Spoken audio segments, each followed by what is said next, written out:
Hello guys, today was A very sad and depressing day. എന്താണെന്ന് എനിക്ക് അറിഞ്ഞൂടാ. രാവിലെ എണീറ്റപ്പോൾ തൊട്ട് എൻ്റെ മൂഡ് അങ്ങനെയായിരുന്നു. ഭയങ്കര വിഷമമായിരുന്നു. ഞാൻ ഇങ്ങനെ ബെഡിൽ അറ്റ്ലീസ്റ്റ് ഒരു 30 മിനിറ്റ്സിൻ്റെ വേസ്റ്റ് ആക്കിയിട്ടുണ്ടാവും. പിന്നെ കുറേ മൂവി സീൻസൊക്കെ കണ്ടിങ്ങനെ ഇരുന്ന് എൻ്റെ ഈ ഇരിപ്പ് കാണുമ്പോൾ നിങ്ങൾക്ക് തോന്നും എനിക്കിന്ന് വർക്ക് ഫ്രം ഹോമാണ്. പക്ഷേ അല്ല, ഇന്ന് വർക്ക് ഫ്രം ഓഫീസ് തന്നെയാണ്. പിന്നെ സമയം കുറേ വേസ്റ്റായി എന്നാലോചിച്ച് ഞാൻ തന്നെ എന്നെ മോട്ടിവേറ്റ് ചെയ്ത് ബെഡിൽ നിന്ന് എണീപ്പിച്ച് എൻ്റെ മീനിനൊക്കെ കുറച്ച് ഫുഡൊക്കെ കൊടുത്ത് ഒന്ന് റെഡിയായി. ഇന്ന് ലേറ്റ് ആയതുകൊണ്ട് തന്നെ ബ്രേക്ക്ഫാസ്റ്റ് ഞാൻ സ്കിപ്പ് ചെയ്തു.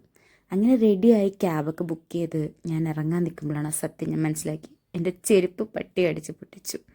അങ്ങനെ റൂബയുടെ ചെരുപ്പ് കടക്ക് വാങ്ങി റോട്ടിൽ പോകുന്നവരെ മൊത്തം കുറ്റവും പറഞ്ഞ് ഞാൻ ഇങ്ങനെ പോകുമ്പോഴാണ് ഈ ഓട്ടോ ചേട്ടൻ പെട്ടെന്ന് എൻ്റെ അടുത്ത് തിരിഞ്ഞിട്ട് വെച്ചു, മലയാളിയാണോ എന്ന്. എന്നിട്ട് വെറുതെ എൻ്റെ അടുത്ത് പറഞ്ഞു ജീസസ് ലവ്സ് യു എന്നൊക്കെ.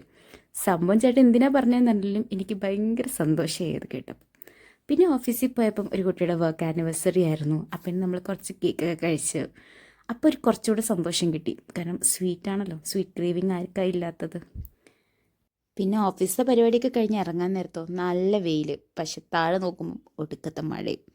പുറത്തിറങ്ങിയാൽ നനയുന്നായിരുന്നു. പിന്നെ കുറേ നേരം വെയിറ്റ് ചെയ്തു. മഴയൊക്കെ ഒന്ന് കുറഞ്ഞപ്പോൾ ഞങ്ങൾ നേരെ വീട്ടിലേക്ക് പോയി. വീട്ടിലെത്തിയിട്ട് ഒരു മൂവിയൊക്കെ കണ്ടു. വർക്കെല്ലാം കംപ്ലീറ്റ് ചെയ്തു ഇന്ന് നേരത്തെ. ഞാൻ ഫ്രണ്ട്സിനോടൊക്കെ കുറച്ച് നേരം കഥ പറഞ്ഞിരുന്നു. നമ്മൾ രാത്രി അപ്പോൾ ഫുഡ് കഴിക്കാൻ പോകാമെന്ന് വിചാരിച്ചു. അങ്ങനെ നമ്മൾ പുറത്ത് പോയി ഫുഡൊക്കെ കഴിച്ച്